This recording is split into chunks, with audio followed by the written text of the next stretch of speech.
Здравейте, уважаеми скъпи колеги! Ние сме в предизборна кампания за органи на адвокатска колегия Варна и ни предстоят изключително важни избори на 24-25 януари, при които ще имаме възможността да изберем нашето ръководство и ще определим бъдещето за нашата адвокатска професия на територията на град Варна. Във връзка с това искам с голямо удоволствие да ви заявя, че съм кандидат за председател на адвокатска колегия Варна, заедно с колеги, с които застанахме и изготвихме една програма, с която искаме ясно да поставим приоритетите, целите и задачите, които да реализираме през бъдещия мандат до 2029 година. И така ние основно се концентрираме с цел да работим за постигане на следните цели. Една от най-важната ни цел е да увеличим работата, доходите, влиянието и квалификацията на адвокатите. Много важна задача е адвокатския съвет така да упражнява своите правомощия, че по никакъв начин да не пречи на адвокатите, да създаде нормална атмосфера на колегиалност, добронамереност, взаимопомощ и подкрепа, за да може да не се губи времето на адвокатите и да ценим вашите усилия, вашия труд и вашата дейност. Нашата задача ще бъде да бъдем максимално полезни именно за всеки един от вас. Искаме да създадем условия, в които да се издигне вашия авторитет и авторитета на нашата колегия на национално и на международно ниво. Искаме да бъдат защитавани професионалните ви права, чест и достоинство. Наша основна цел ще бъде да имате пълна информация за дейността на адвокатския съвет, за органите в колегията, за това как се разходват средствата, как се разпределят служебните защити особени представителства, изобщо максимална информация за вас, за да можете да формирате своето мнение за нашата работа. Затова и ние целим с нашата работа да действаме при условията на публичност, при ясни правила и предвидимост.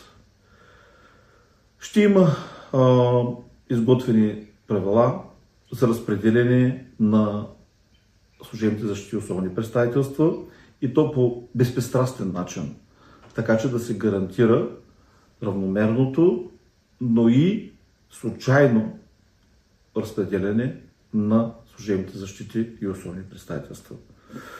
Изключително важна цел е нашата колегия да преустанови репресиите срещу адвокати.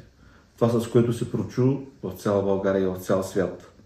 Затова и ние ще предприемем сериозни стъпки за промяна в тази посока. Имаме голямо желание съвета ни съответно да прекрати практиката за заплащане на възнаграждение за председател и секретар, както и за участие на членовете на адвокатския съвет в заседанията си. Защото нашия приоритет не е да вземем от участието си. Една от сферите, в които адвокатския съвет има най-сериозно влияние върху личната дейност на всеки един адвокат, е дисциплинарната дейност. Това, с което ние поемаме ангажимент наистина да преустановим практиката на дисциплинарни репресии и злоупотребата с власт в адвокатска колегия Варна. Затова и съветът поема следните ангажименти при евентуалното неизбиране в този състав. Ние няма да образуваме дисциплинарни производства по недопустими жалби, по които липсват законовите предпоставки за това по член 136 от Закон за адвокатурата за наличие на достатъчно данни, от които може да се направи основателно предположение за извършено дисциплинарно нарушение. Ще бъде също така изключена възможността за възбуждане на дисциплинарно преследване срещу членове на колегията при забавено плащане на членски внос, защото това не представлява дисциплинарно нарушение.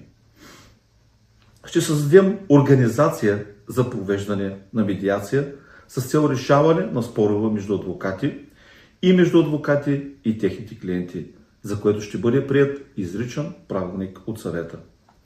Медиатори ще бъдат адвокати, завършили обучение за медиация с опит, вписани в списък, приет от съвета. Дисциплинарното производство, уважаеми колеги, ще бъде провеждано при спазване на принципите на публичност, прозрачност, обоснованост, законност и справедливост в съответствие с най-високите стандарти за правото на защита на дисциплинарното обвинените адвокати, установени в правото на Европейския съюз, ХОПЕС, Конвенцията за защита правата на човека и така както са тълкувани от СЕС и Европейския съд правата на човека. Поемаме ангажимент да създадем електронен портал, осигуряващ дистанционен достъп до дисциплинарните преписки и дела с публична част и част достъпна за членовете на дисциплинарния съд, обвинители и страни, както и регистър на цялата дисциплинарна практика на дисциплинарен съд на Варненската адвокатска колегия и на Висшия дисциплинарен съд по отделни дисциплинарни нарушения. По този начин ние смятаме, че ще постигнем всички законови изисквания за най-висока степен защита правата на адвокатите. По този начин ще се елиминират тотално възможности за злоупотреба в дисциплинарната дейност. Също така, ние си поставяме за цел да подпомагаме специално младшите адвокати и адвокати с стаж до 2 години. Затова и поемаме ангажимент да разработим специално обучение по практически теми, съдействие, консултации и програми за високо квалифицирано навлизане на пазара на адвокатските услуги. Организиране на процедури за подбор на адвокати, които желаят да подпомагат младши адвокати. Предоставяне също така на безлихвени заеми за развитие на тяхната практика. Категорично сме амбицирани да подобрим значително квалификационната дейност на адвокатите. Ще изготвим кодекс за поведение на служителите в съвета, за да се повиши доверието на адвокатите и обществото, за издигане престижа на адвокатурата и за контрол на работата им от страна на адвокатите. Ще създадем правила за договаряне от съвета и процедури за публичен избор на доставчици на стоки и услуги. Ще отменим решението на съвета за заплащане на такси за разглеждане на дисциплинарни преписки и администриране на жалби срещу решенията на съвета при Висшия адвокатски съвет.